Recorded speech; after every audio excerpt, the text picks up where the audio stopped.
ನೋಡ್ತಿದ್ದೀರಾ ವಿಜಯ ಟೈಮ್ಸ್. ನಾನು ಸೌಜನ್ಯ ಹರ್ಷ. ಈ ಸುದ್ದಿ ನೋಡ್ತಾ ಇದ್ರೆ ನಿಜಕ್ಕೂ ಕೂಡ ಭಯ ಆಗುತ್ತೆ.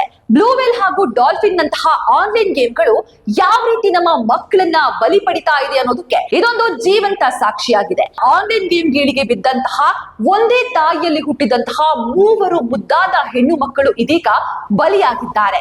ಈ ಘಟನೆ ಉತ್ತರ ಪ್ರದೇಶದ ಗಾಜಿಯಾಬಾದ್ ನಲ್ಲಿ ನಡೆದಿದೆ. ಈ 3 ಹೆಣ್ಣು ಮಕ್ಕಳು ಕೊರಿಯನ್ ಲವ್ ಗೇಮ್ಗೆ ತುಂಬಾನೇ ಅಡಿಕ್ಟ್ ಆಗಿದ್ರು. ಇನ್ನು ಕೊರಿಯನ್ ಲವ್ ಗೇಮ್ ನಲ್ಲಿ ಒಟ್ಟು 50 ಹಂತಗಳಿದ್ದು 50ನೇ ಹಂತದಲ್ಲಿ ಬಿಲ್ಡಿಂಗ್ ಜಿಗಿಯುವ ಟಾಸ್ಕ್ ನ ನೀಡಲಾಗಿದೆ. ಈ ಟಾಸ್ಕ್ ನ ಮಾಡಬೇಕಾದ್ರೆ ಈ 3 ಹೆಣ್ಣು ಮಕ್ಕಳು ಇದೀಗ ಸಾವಿನ ಮನೆಯನ್ನ ಸೇರಿದ್ದಾರೆ. ಅಪರಿಚಿತ ವ್ಯಕ್ತಿಯೋರ್ವ ತಾನು ವಿದೇಶಿಗ, ಕೊರಿಯನ್ ಮೂಲದವ ಅಂತ ಮಕ್ಕಳಿಗೆ ಪರಿಚಯ ಆಗ್ತಾನೆ. ಆ ನಂತರ ಮಕ್ಕಳ ನಂಬಿಕೆಯನ್ನ ಗಳಿಸಿ ಹಂತ ಹಂತವಾಗಿ ಟಾಸ್ಕ್ ನ ನೀಡ್ತಾ ಹೋಗ್ತಾನೆ ಈ ಹಂತಕ. ಮೊದಲು ನೀಡುವ ಟಾಸ್ಕ್ ಗಳು ತುಂಬಾನೇ ಈಸಿ ಆಗಿರುತ್ತೆ. ಆದ್ರೆ ಹಂತ ಜಾಸ್ತಿ ಆಗ್ತಾ ಇದ್ದಂತಾಗೆ ತುಂಬಾನೇ ಡೆಡ್ಲಿಯೆಸ್ಟ್ ಅಂಡ್ ಡೇಂಜರಸ್ ಆಗಿರುವಂತಹ ಹಂತಗಳನ್ನ ನೀಡ್ತಾ ಹೋಗ್ತಾನೆ. ಈ ಕೊರಿಯನ್ ಲವ್ ಗೇಮ್ ನ 50ನೇ ಹಂತ ಅಂದ್ರೆ ಕೊನೆ ಹಂತವೇ ಬಿಲ್ಡಿಂಗ್ ನಿಂದ ಜಂಪ್ ಮಾಡೋದಾಗಿರುತ್ತೆ. ಈ ಬಿಲ್ಡಿಂಗ್ ನಿಂದ ಜಂಪ್ ಮಾಡಿದಂತಹ ಈ ಕೊನೆಯ ಹಂತವನ್ನ ತಲುಪಲೇಬೇಕು ಅಂತ ಇದ್ದಂತಹ ಈ 3 ಹೆಣ್ಣು ಮಕ್ಕಳು ಇದೀಗ ಸಾವಿನ ಮನೆಯನ್ನ ಸೇರಿದ್ದಾರೆ.